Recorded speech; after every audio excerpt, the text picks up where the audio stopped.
Good morning. It is Thursday, July 24th, 2025. It's 5:38 a.m.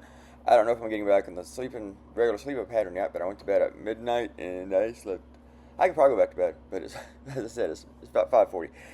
Anyway, this is a cartoon I drew for the Boca Raton Tribune. They asked me on Tuesday if I could do a cartoon for them, and about 4 in the afternoon they asked me if they could have it the next day by 11. I hadn't even had my idea yet, and I hadn't even read the article, and I had already drawn two cartoons that day. And I was working on the blog for one of them when I was asked, and I said, of course I'd do it, basically. And then right after I wrote the blog, I got the idea, and it was approved.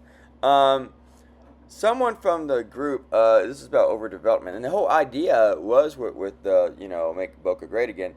And a person in this group wrote, and they said that they didn't like the cartoon so much because it could have, I could have left out the politics of it. I could have left the politics out of my political cartoon. And then they said, they didn't need the Make Boca Great Again guy, even though that was the whole fucking idea.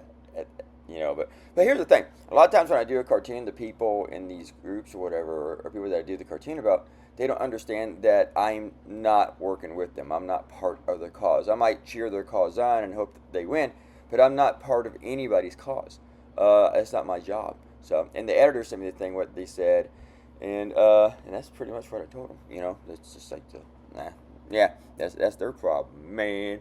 I like doing local cartoons when I can. I do them every week for the Advance, for the Fredericksburg Advance, and it's easier to do them in a place where you live, because especially if you're going to throw in all the local stuff in the background and everything. Because my editor suggested after I sent the idea that I have cranes and stuff in the background, development and shit, and I was worried that I didn't do that well enough. But then with that letter, that tells me that I did. But I don't. And I'm glad that he sent the suggestion to add to this cartoon, because I don't live there. I don't know all the stuff about it. I can't draw recognizable things unless somebody tells me about it. So that was handy. I don't need that as much in Fredericksburg. If my editor here threw out those things to me, I'd be fine with it. Okay, tell me what you think and stuff like that, because he lives here too. So, but I've been here over 25 years, so it's pretty easy for me with that stuff for the most part. Guys, have a great Thursday. I got a lot of work to do. All right, I got to go write a blog for yesterday's cartoon. Goodbye.